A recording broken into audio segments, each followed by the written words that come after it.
จึกกำลังอยู่ในขั้นตอนสู่ขอเลยตอนนี้สรัง300,000พระ300,000ก็เกี่ยว600,000ตามจำนวนห้ามน้องโสดบอกหรือว่าเบิ้นกระยาเนี่ยโสดจักเปอร์เซ็นต์โสดจักเปอร์เซ็นต์100เลยว่าพากันถามเรื่องขาดอกนี่อย่างนั้นนี่แมงวันบ่ซื้ออมอกิวิรตับไม่ถูกว่าชื่อคนมีหอมแมงวันเลยรัก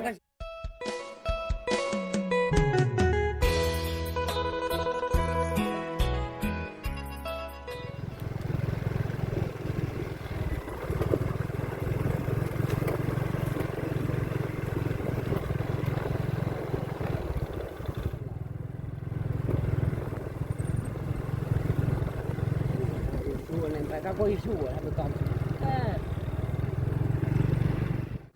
ทุกคนเลยผ่านไปเป็น5-6 นาทีนะตอนนี้ก็ตอนเช้าห่างจากหมู่บ้านเบาเคกันหลายกิโลทุกคนเลยเอาสบายดีทุกคนและก็สบายดีพ่อแม่พี่น้องทุกคนเด้อที่กำลังติดตามและรับชมวิดีโอเบาเคบ้านป่าทุกคนเลยเอาคือว่าวิดีโอนี้เป็นวิดีโอพิเศษเลยมาขอเมียให้ร้านทรายเลยก็ว่าได้วิดีโอนี้ทุกคนเอาพาทุกคนไปลุ้นนำกันว่าข้าเจ้าจะว่าแบบใดตอนนี้ก็มาฮอดหมู่บ้านข้าเจ้าแล้วทุกคนเลยนี่แหละเฮือนครูสาวที่อยากขอและทุกคนเลยเป็นเฮือนหลังนี้แหละนี่วัยรุ่นกำลังเล่นเกมเลยเจ้าเกมบ่ทุกคนเลยตอนนี้ก็ข้าเจ้าก็เอิ้นให้ขึ้นเฮือนขึ้นอย่างนะทุกคนอันนี้คือเฮือนทางฝ่ายผู้สาวที่อยากมาขอในมื้อนี้แหละทุกคนเลยตอนนี้ข้าเจ้ากำลังนั่งเว้าพื้นในยังนั้นนี่อยู่ในกองตารางเฮือนส่วนทางนี้แม่นเขาเจ้ากำลังพากันเล่นเกมเลยเขาได้ขี่มอเตอร์ไซค์นี่แหละนะนี่2-3 คันมอเตอร์ไซค์ทุกคนเลยรถเรือว่ารถจักรออกจากหมู่บ้านเบาเคกับหลายกิโลได้ประมาณ6-7 กิโล6-7 กิโลหรือว่า6-7 ลักนั่นแหละเพราะว่าหมู่บ้านเขาเจ้าน่ะเป็นหมู่บ้านที่อยู่ติดกับสายทางเบตงเข้าโรงงานซันปีเปอร์นะตอนนี้เทเฮากำลังสีขึ้นเฮือนก่อนกินข้าวกินน้ำอีหยังประมาณนี้แหละ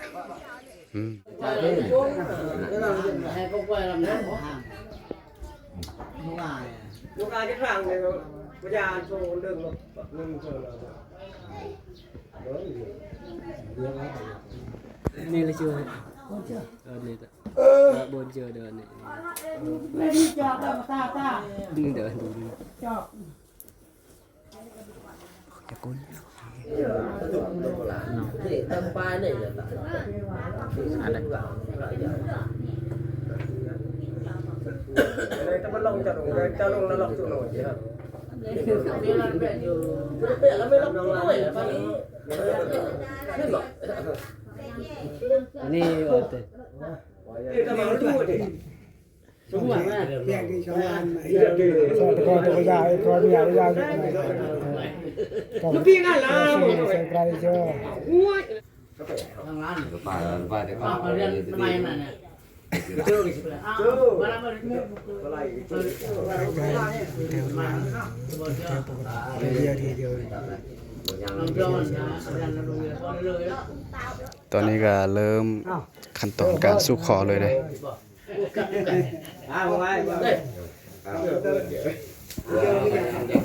ที่โดนถอยเรียกเลยยาวไม่ได้เลือดเจ้าเลยตัวเราเนี่ยน้องทุกคนในตอนนี้ก็อยู่ในเฮือนนี่แหละกำลังอยู่ในขั้นตอนสู่ขอเลยตอนนี้พระเจ้าอยากได้40 ล้านกีบโอ้ยเมื่อยเลยนี่แหละล้าน2อยากเอาเมียคือนี่แหละทุกคน40 ล้านกีบโคตรเมื่อยเลยตอนนี้นี่เขากำลังนั่งอยู่เลยจุดนี้จะทางกันอย่างนี้นะเรากระจายเขาจับมันแล้วไปตัวเขาจับยาวหนาก็หมดแล้วที่ได้ปัดส่องเลยโอเคตั้งงานชุดบ้านกับโต๊ะบาร์แบงไม่หวานจากบางราคันตะบนแซ่ปูนระเบิดได้ครับให้เงินหลุดอ่อนโปนหลับปูนลเชิงงานแก่กูโตผู้บนกูโต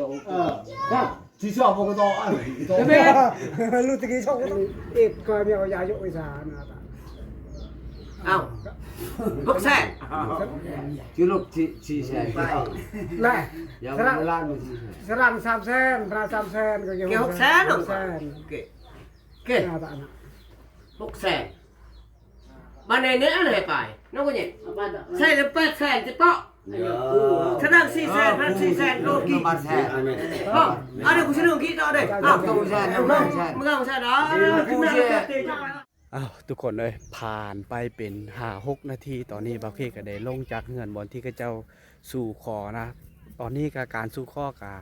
น่าจะสำเร็จทุกคนเลยอ้าวเด้ตอนนี้แต่เฮาก็กำลังสิมุ่งหน้าเข้าสู่ย่างไปในหมู่บ้านเลยตอนนี้ทุกคนเลยเป็นหมู่บ้านนาหลวงเมืองเซปูนแขวงสวรรณเขตมื้อนี้เป็นมือมาสู่ขอนางหรือว่ามาสู่ขอสาวเลยหมู่บ้านนี้บ่ค่อยจะมีผู้สาวเลยทุกคนเลยพูดแหละทางพูดน่าจะเมนผู้สาวปะเหรอนะทางพูดน่าจะเมนผู้สาวเลยทุกคนเลยไปไหนแล้วก็มึงคุยนั่งแล้ว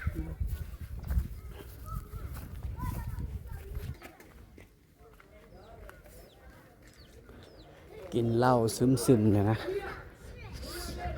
2-3 จอกแล้วหมู่บ้านเขาเจ้ากับยูติดแคมทางเลยทุกคนทางเจ้าโคตรลุงตาได้ตกลงเกี่ยวกับหีบกองคาดองและอื่นๆนำลงนี้เงินคาดองรับใน40 ล้านปี40 ล้านปีเงินไก่ของป้า800,000 ปีกองแคน1 กิ่งฮะ1 กิ่งกองแคน1 กิ่ง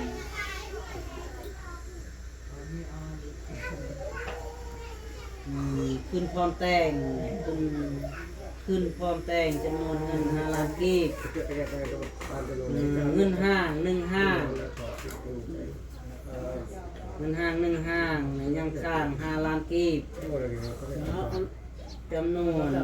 เงิน5 ล้านกีบ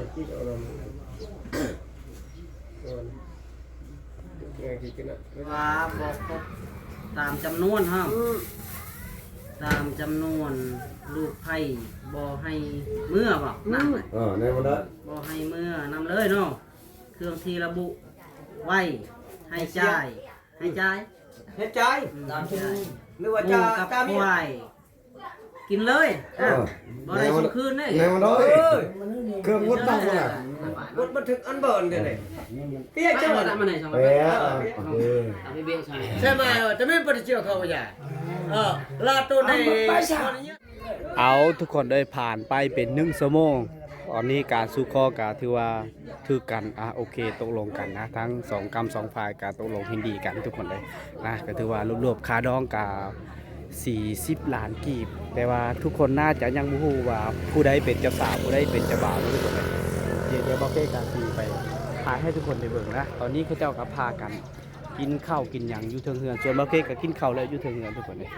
นะเทิงเฮือนนั้นเขาจะเรื่องฮิตเรื่องของเขาเจ้าจะเว้ากันเบิดแล้วมีแต่กินข้าวกินหนังอย่างนี่ทางนี้คือมีแต่ผู้สาวอีกอย่างนั้นเลยผู้เถิงเหือนนะทุกคนเอาทุกคนเลยยังบ่แล้วบาเกให้ทุกคนได้ฮู้ให้ทุกคนได้ฟังนะเพราะว่าอันเงิน40 ล้านกีบแล้วก็มีควาย2 น้อง1 โตแล้วก็ทุกมีหม้อมีกระโตกมีอีหยังหมู2 โตไก่12 โตแล้วก็ฮีบเป็นฮีบของที่สำคัญเลยทุกคนยังมีหลายๆอย่างบาเกก็ยังบ่ทันได้ฮู้นะทุกคนเลยยังอีกหลายๆขั้นตอนจนฮอดมื้อแต่งก็เป็นมื้อเดือน4พุ่นแล้วเพิ่นแลจู้นะและนี่คือหัวหน้าทุกคนนะเขาเจ้าก็แล้วเวียกแล้วงานก็พากันเมื่อได้ในบ้านตัดรถเมื่อบ้านแล้วส่วนเฮือนก็น่าจะล่มเบาพื้นอย่างนั้นนี่ทางผู้แม่นผู้สาวเลยแต่ว่าเบาเคก็ยังบ่ทันได้ฮู้ว่าผู้ใดเป็นเจ้าสาวทุกคนเอาเลย ขอบใจทุกคนยังบ่ทันฮู้ว่าไผเป็นเจ้าสาวไผหยังมาอยู่ทั้งพุ่นมีแต่ผู้สาวเลย3 คน 4 คนนะทุกคนเนาะส่วนเฮือนก็ขออย่างเลยนะเขาเจ้าก็กินเหล้าอีหยังส่วนเบาเคบ่ค่อยจะกินเหล้ากินเบียร์วันใดก็เลยมาลงมาอยู่นี่แหละทุกคน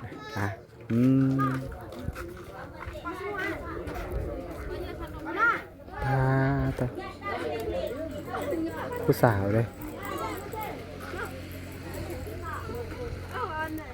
ไปแหละปอไปแหละกี่ปอไปแหละ มาโอเคน่ะ หน้าทำมือฮะ เพราะว่า เอา หากระจูเลย อันนี้บ่เจ้าสาวบ่แม่นเจ้าสาวบ่บุนี่แม่นบ่บ่แม่นเจ้าสาว คิดว่าเจ้าสาวเลยทุกคนนะเอา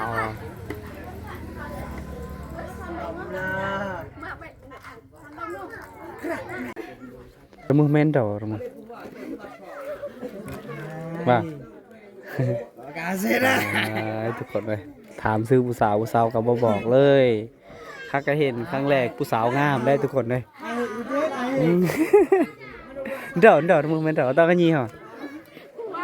ผู้วันโอ้ทุกคนเลยน้องผู้วันงามหลายเลยน้องผู้วันคนงามตัวนี้น้องโสดบอกหรือว่าเบิ้ลกระยาเนี่ยโสดจักเปอร์เซ็นต์โสดจักเปอร์เซ็นต์ลอยเลยว้าวแท้ว่าลอยว่า ฮอตลอยว่าเว้ยทุกคนเลยนี่ ต่อไปกู น้องสายเบาเคยอกผู้สาวได้ทุกคนพากันถามเรื่องขาดอกนี่ยังนั้นนี่ขาดองคือสีแพงเลยนะขาดองไหมเนาะขาดองคือสีเป่งไงแต่ว่าบนประโลนี่คือสีเป่งไง เป้กับเป้อันเดียง โอ้ซ้ำเลยว้าวตอนไหนอายุเซก็หมออยู่ชนวนนี่จักปีแล้วโอ้16โอ้ย16เด้อเว้ย อ้าวทุกคนเลยน้องเพิ่นก็ฮักก็ได้16ปีแต่ว่าโคตรใหญ่โคตรนั่นเลยโคตรงามเลยครั้งแรกเลยที่กูเฮิมกวยแบบนี้เด้นะครั้งแรกกูเฮิมกวยแบบนี้มาแบบสมันมันให้ทายตัวเบิ่งไข่ปกตินกไข่เด้ เบิ้ลควายออนกิชนลายว่าชุมพวกอะไร เบิร์นแน่นอนตัวน่ะทุกคนเลย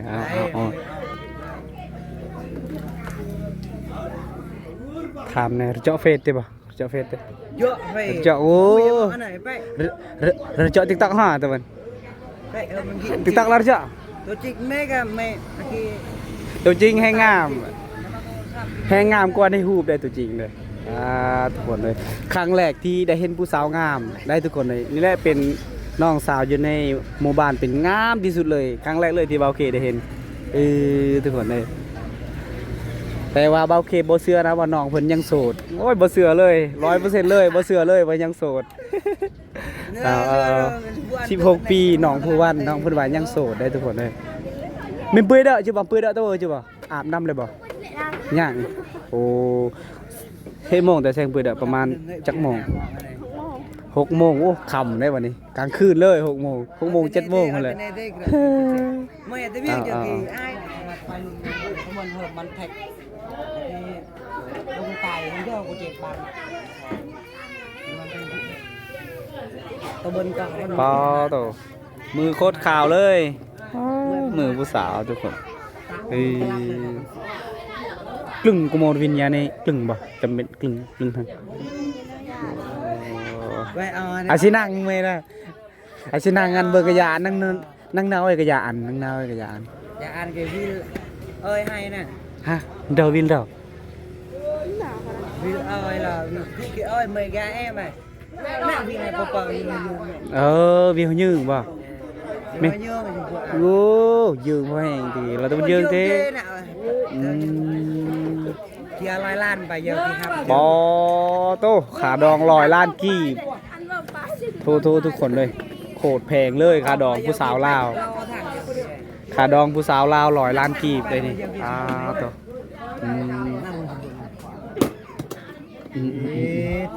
แต่งสนุกอะไรบ่ เดือนซีนี่ ฮะ เดือนซีมไปจะให้อะไรกันวะเดือนซี เป็นสี่ อันนี้เราไปใส่น้ำตัด ค่าสินสอด100 ล้านกีบเลยทุกคนเลย เละกูบ้า ทุกคนเลยนี่ ยาวตาตายที่เมือง ครั้งแรกเลยที่ได้เห็นผู้สาวงามแบบนี้ตลุได้ครั้งแรกที่กูเฮิงกูมองออกไปไหนว้าตัวยิ้มหวานยิ้มงามหลาย ไว้เอาได้ไว้ ตอนนี้ก็ยังอยู่ในผู้สาวน้อยเนี่ยทุกคนเลยผู้สาวงามนี่ทุกคนเลยเดินเถอะmình bớtบ่เดินเถอะmình bớt nguội lờ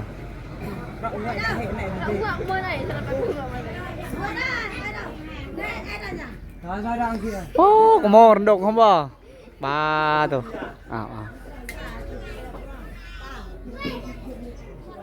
rộ thô bà nào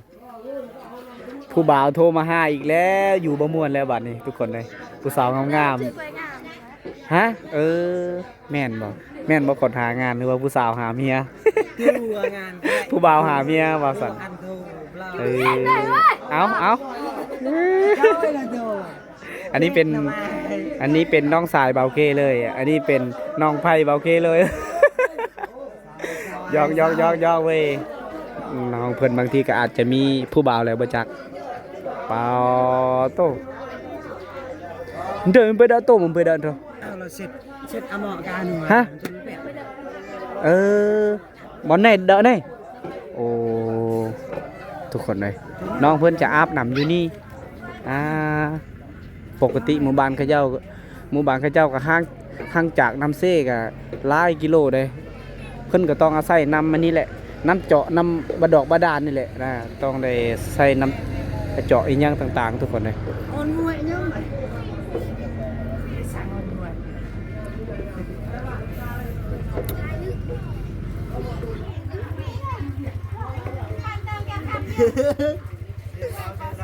Thế là em 10 lần cũng vậy cả em 10 lần. Thế lại làm ơn nông bên em sao?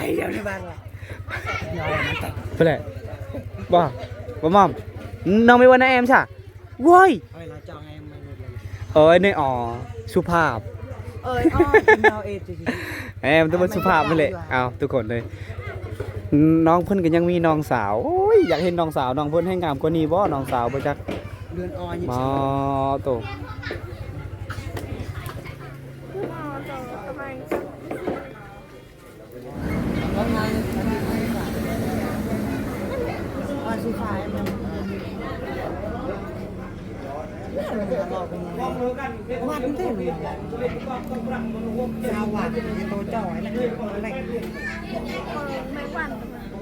เร่งมือไม่เบียร์em khẽแมงวันแบบ ซื้ออมอกีวีรตับไม่ถือว่า ชื่อคนมีหอดแมงวันเลย รักได้สมบูรณ์อันไหนจะรอรักเดียวรักได้เน่าอ๋อเบอร์จะยาวขึ้น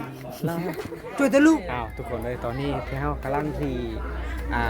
เกียมเครื่องเกียมของยังพากันเมื่อได้ทุกคนเลยนะเพราะว่าอยู่บ้านเบาเคก็น่าจะมีคนเจ็บคนไข้อย่างก็เลยพากันเมื่อเลยตอนนี้แรกๆว่ากินเบียร์กินอย่างกับผู้สาวนี่แหละผู้สาวทุกคนแต่ว่าเขาก็อาจสิกินเบียร์บ่ได้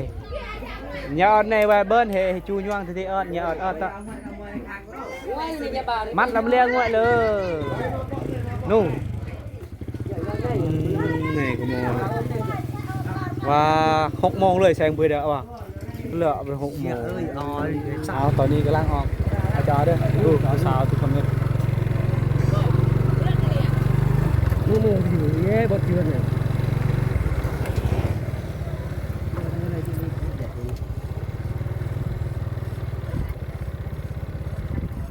ไปทางไปดูสภาพดูรถได้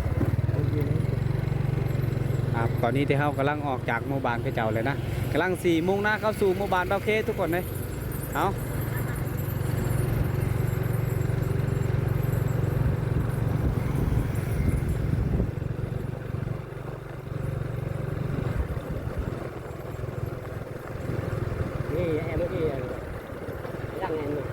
terang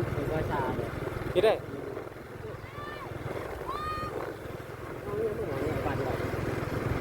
mana ya kudu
าประเทศเลยตัวนั้นเก่งก็ทอเลยสมุนราวิลไฮจาลุกแล้วนะ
บ้า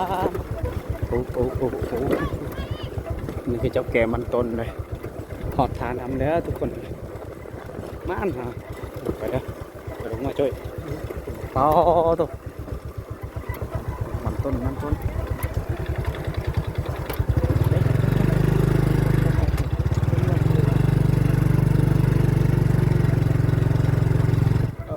ก็สอเวลา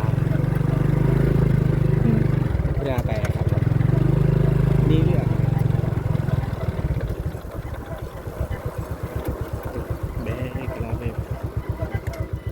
เรียบร้อยทุกคนเลยเอาตอนนี้เขาได้ขามฮอด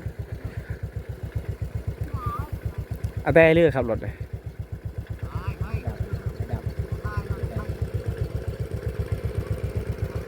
มาหอดนี้ปุ๊บเขาได้เห็นเหือขามสบายได้ทุกคนเลยโดยที่บ่ต้องทาเหือทายังนี่ก็จะมาขายเครื่องกองกระทาเหือลำเดียวตัวนี้แหละ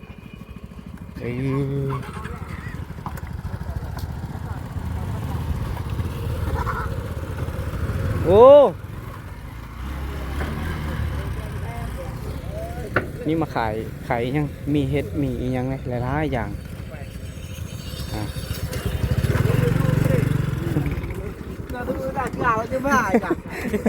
อ๋อได้ด่ะ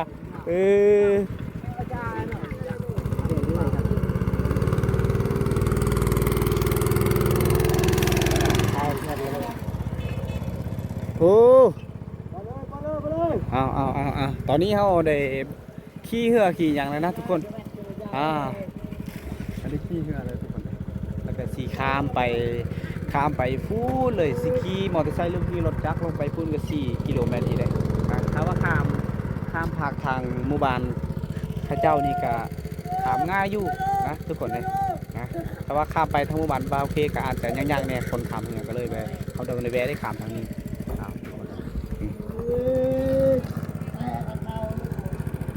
พากันขี่เหือขี่ยัง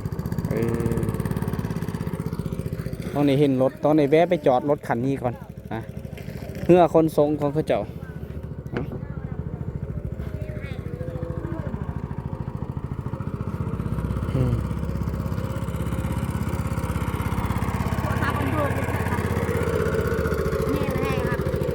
เจอเลยล่วงล่วงnàoล่วงtrời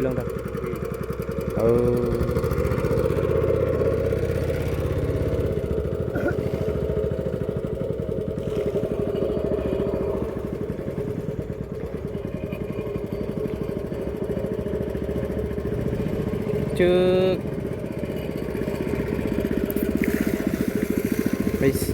ขอข่าไปซื้อแบะซื้ออีหยังไงดิ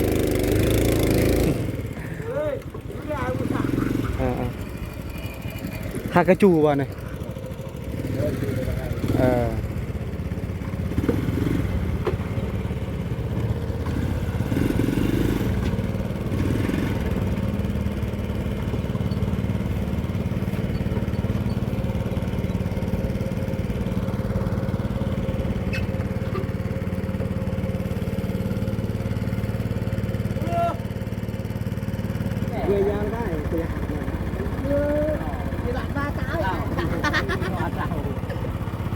อันนี้แม่นมาซื้อแบ่มาซื้ออีหยังได้นี่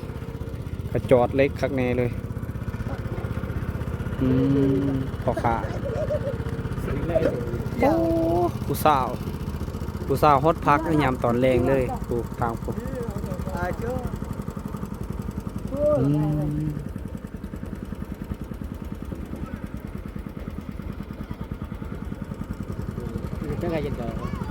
ตาถ่ายกันเดี๋ยวไปจังแบะเนี่ยปอเซงจุปรอวินให้ปรอไปกี่ปอเซงจุปรอไปกี่เถอะเบ้ออายเพิ่นมาซื้อแบะซื้อหยังนี่แหละทุกคนนะเอาไป2 คันรถจักร2 คันมอเตอร์ไซค์อีกยังนี่ขี่ขึ้นไปเลยไปเราต้องเลยย่างทุกคนเลยนะ4 โมงตอนนี้4 โมงหรือว่า16 โมงนี่แหละ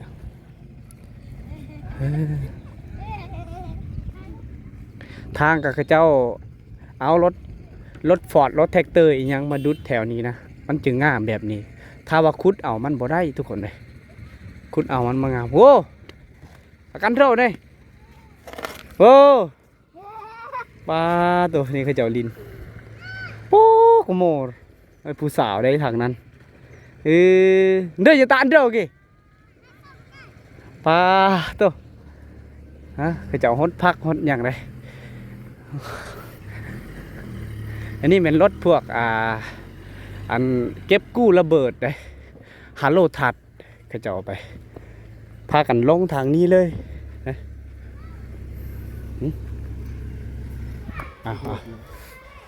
ไป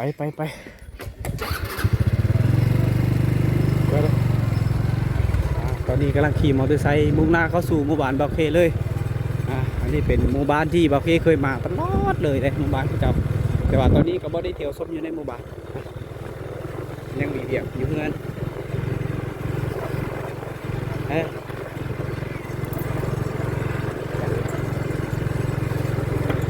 สั่งรถถึงงาน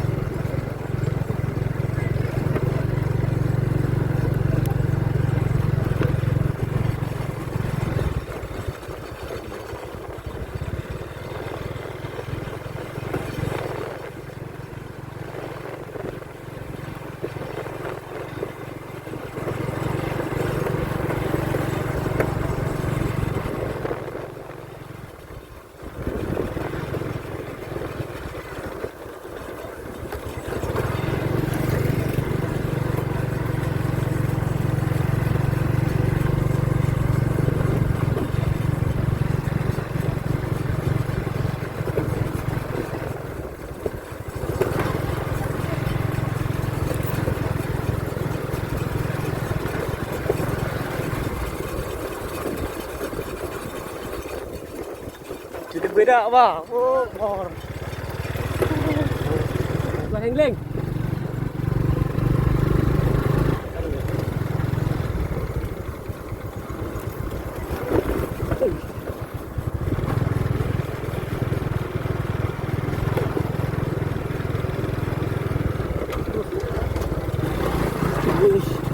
Well, look.